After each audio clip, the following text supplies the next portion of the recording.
大家好，欢迎来到罗富强观察室。本期我们聊的话题是：泽连斯基是乌克兰英雄还是卖国贼？看看中国历史就明白了。今天看到一篇文章，把乌克兰总统泽连斯基歌颂为民族英雄，这让我感慨连连，不由得想起了中国的两个历史片段和几个历史人物。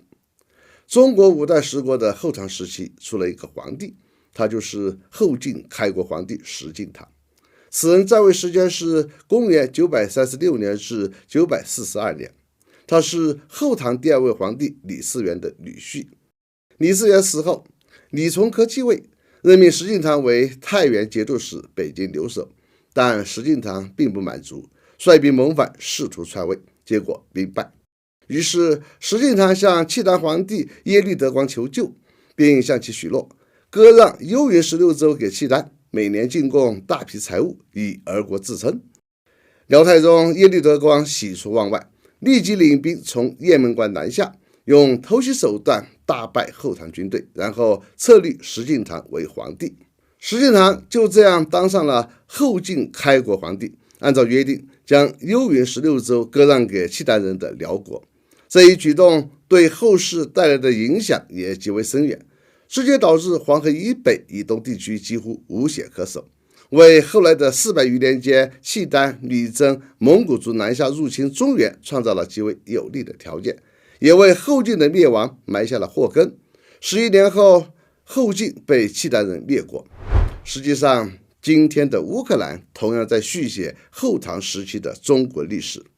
作为犹太裔的泽连斯基可以算是乌克兰的外人，与石敬瑭作为皇帝的女婿不具备作为皇太子未来接班皇帝大位的资格一样。但由于美西方策划了乌克兰政变，从此上台担任乌克兰总统的人必须是美国幕后扶持的人。与石敬瑭靠出卖领土换取皇位的做法一样，泽连斯基也是依靠牺牲乌克兰国家和民族利益，确保自己的总统大位。除此之外，按照美国财富榜排名杂志福布斯去年12月的数据，泽连斯基的财富开战后仅仅10个月就从6.5亿美元涨到了15亿美元。泽连斯基与拜登的关系的确很像石敬瑭与耶律德光的关系。那么未来的乌克兰命运会不会与后晋一样被灭了呢？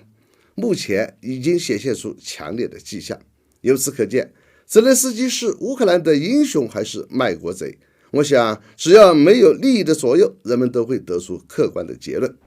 正巧这几天我正在看一本名叫《中国历史的经验与教训》的政论书籍，就是我书架上的这本。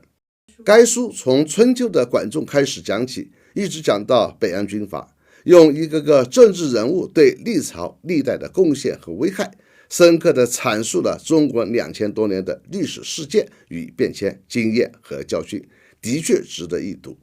这本书有一段历史教训的分析让我感受很深，这就是抗金将领岳飞被迫害的历史。后晋灭亡后10多年，有了宋朝。作为文官的宰相秦桧，为了确保自己一人之下万人之上的地位，给岳飞捏造了诸多的罪名加以审判，一个不成再编造一个，最终岳飞被迫服毒身亡。历史经验和教训并非仅限于过去，今天依然在不断续写，大到国家，小到一个公司，皆是如此。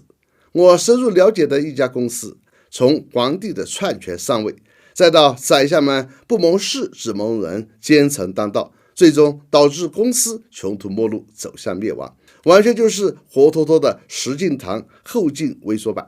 中国历史的经验与教训，其实也是世界的历史经验与教训，并且更加典型。我们务必不忘历史，警醒当下。